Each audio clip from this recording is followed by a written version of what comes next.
Hello, my name is Kevin Dublin. I'm going to do a video about rolling in Yukon.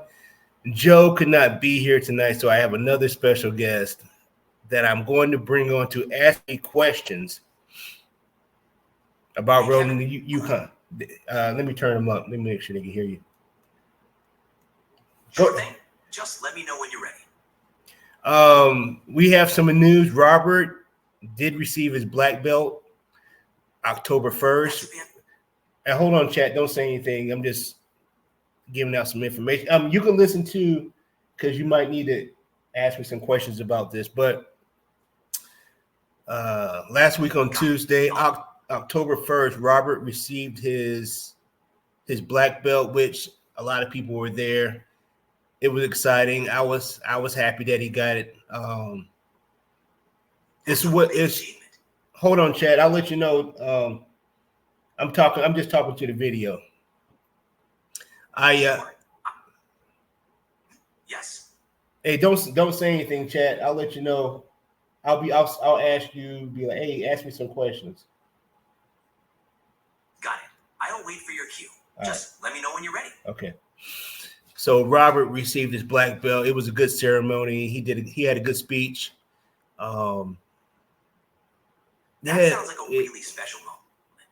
Let me know. I had to turn him off. It was a great accomplishment, and for him, especially where he came from, as he started from a white belt and started the gym from a blue belt, which took a lot of courage to do that within itself. And then COVID came, and I know it threatened a lot of businesses, but he stayed resilient on task, and pulled through. And now rolling the Conquest is what it is today. I am happy to be a part of that organization, and I look forward to remaining in that organization. Hopefully, my goal is to get our students on WNO or some kind of national stage where we can showcase our skills in our gym as one of the top gyms, along with Pettigrew, B Team, New Wave, Lovato, Lord Irving has a great gym. Altos. When we have some great upcoming kids, which I will be showcasing in the next weeks, at least in about 2 weeks. I'm going to be throwing up our videos of our training sessions, and we're going to take it from there. I wish this thing would not keep quiet. And so I look forward to being a coach, and I like teaching the noon class. All right, Chad, it's up. Ask me some questions, and you're on the screen. I think I have you on the screen also. Awesome. Kevin, congrats again to Robert on his black belt. Let's start with your coaching style. How would you describe it, and how do you think it helps your students improve their jiu-jitsu game? My coaching style, I think I would I would describe my coaching style as fill in the blank, really focusing on key aspects. It's all about helping my students develop specific skills or mindset, which I think really accelerates their learning and performance on the mats. How do you think this approach has impacted your students so far? I believe working on frames, working on defense can lead to great offense, as in building up a good game from your framing aspects. Because as you build your frames and work on your frames, it's good for leg injuries. It's good for leg injuries, and really getting control over your opponent when they're trying to dominate you from the bottom. And their only choice would have to be to back out, in which you can go to a sweep, or even work on your own game, and to make your game impenetrable with good mechanics. as in, That's a solid approach. elbow placement and elbow placement and go ahead, Chat. Ask me a question. All right. With that emphasis on framing and defense leading to strong offense, how do you tailor your coaching to different students' needs and skill levels in your noon class? Hold on for a second. Let me see. I want to make sure everybody can hear. Chat, I'm gonna pause it for a second. Let's see. Sure. Take your time. Hello. Let me know when you're ready to continue.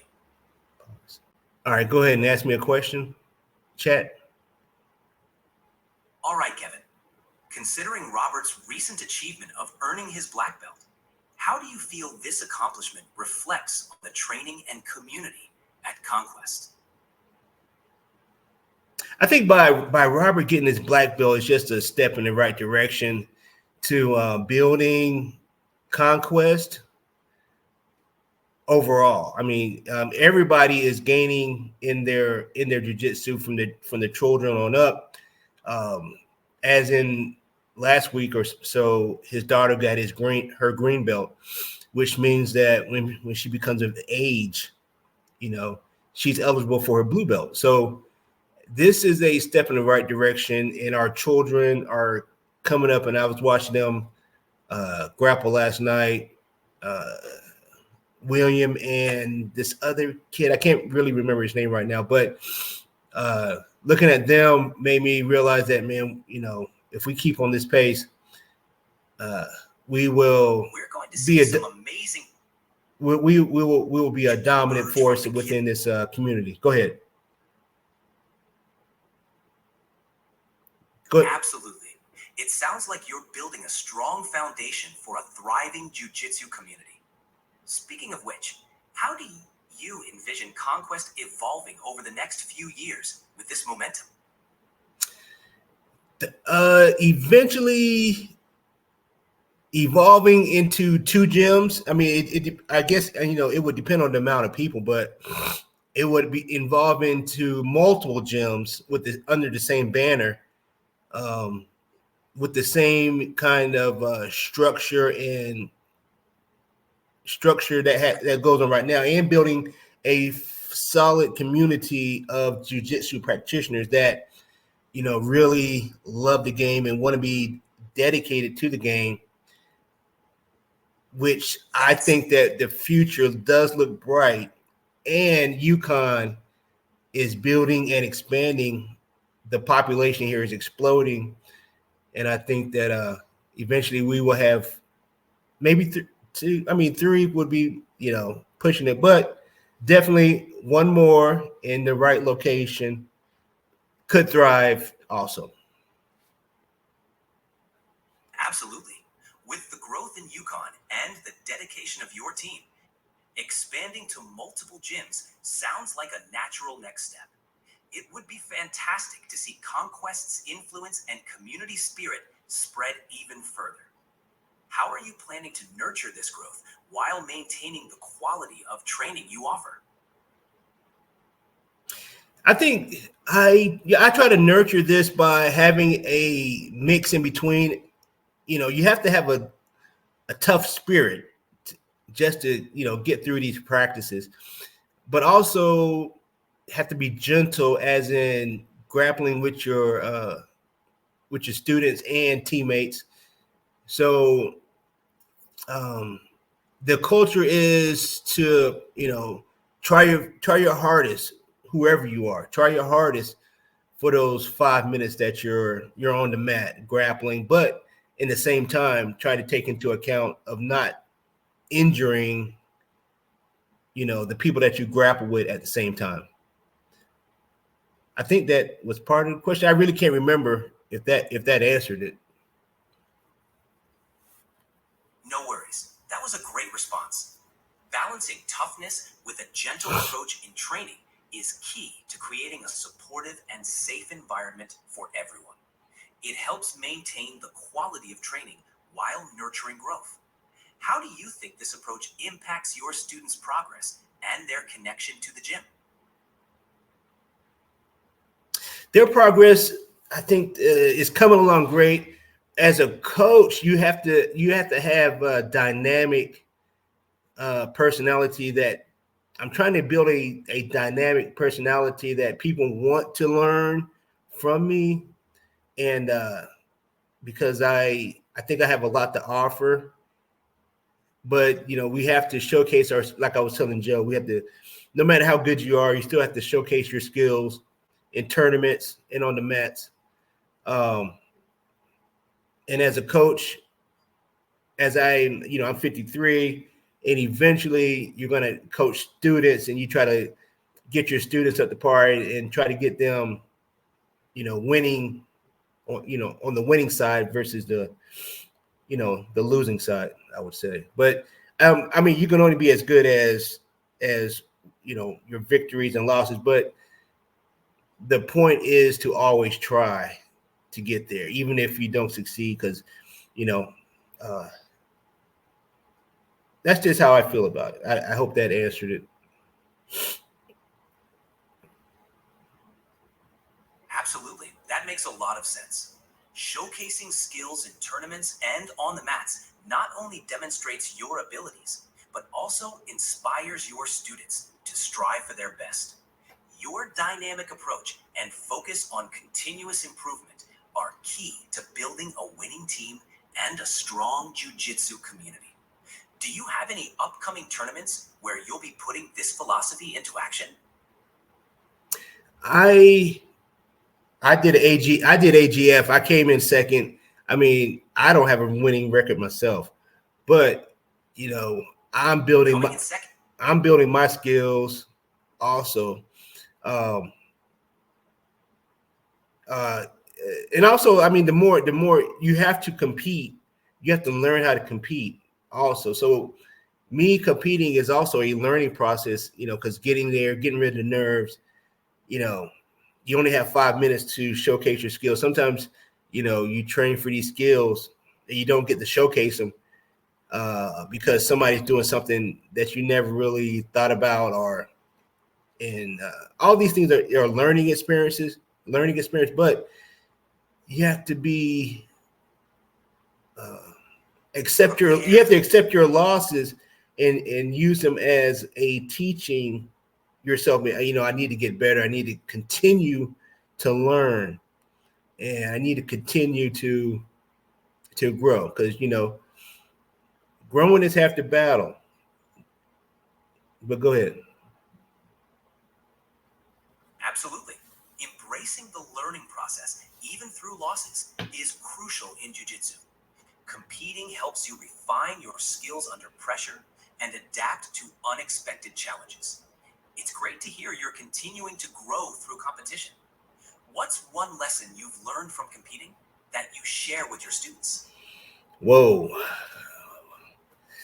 No rush. I never the one lesson that I was telling Joe from my first tournament is that my first one after a long time of a layoff.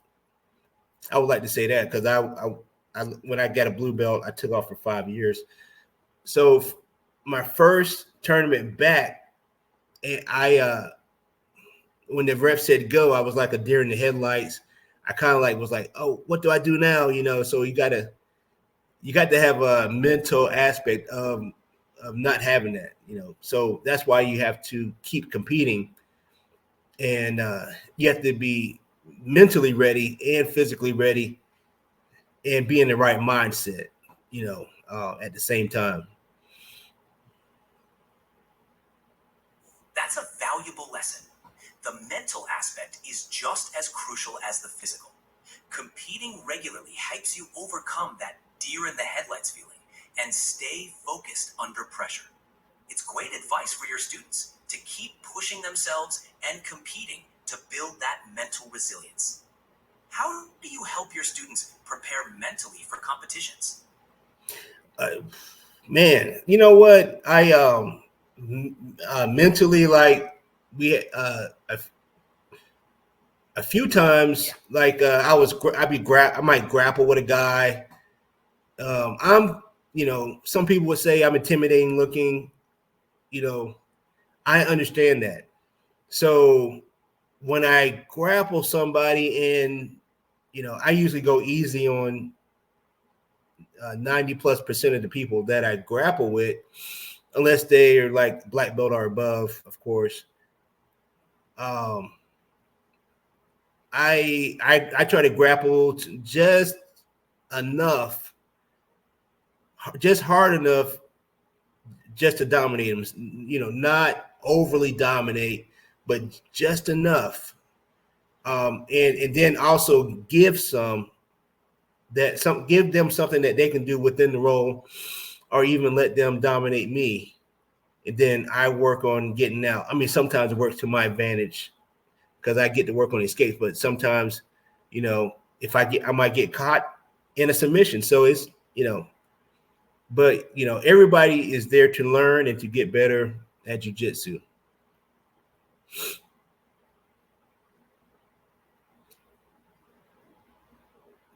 I'm done. I'm done speaking.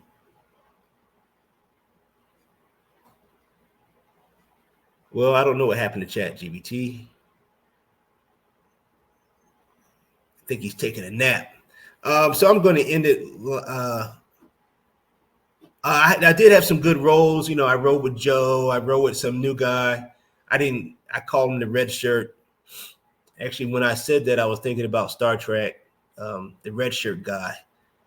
He's a new guy. I rode with him yesterday. Some kids. Chelsea's always there. And I mean, I like rolling with her. All the guys are great. I'm going to get some rolls in with Bradley, Ryan. Those are some of the toughest guys there. Bradley and Ryan, Luke, Carlos. Carlos is going to Africa, somewhere in Africa. He's in the Carlos is in National Guard, and he's going to Africa. We're going to have some rolls with him tonight. He'll be gone for 6 months on deployment. Good luck to him. Hopefully it's not hopefully, but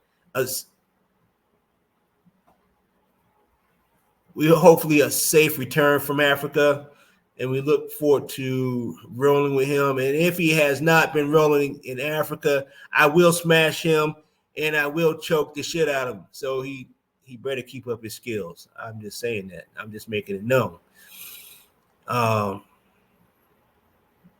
Let's see what else is going on in the news.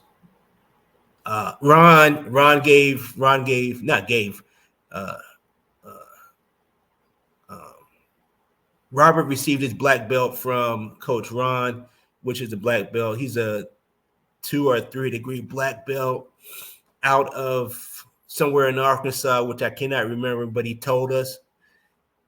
And he's a good guy. He teaches the morning class, 6 a.m., Monday, Wednesday, and Friday.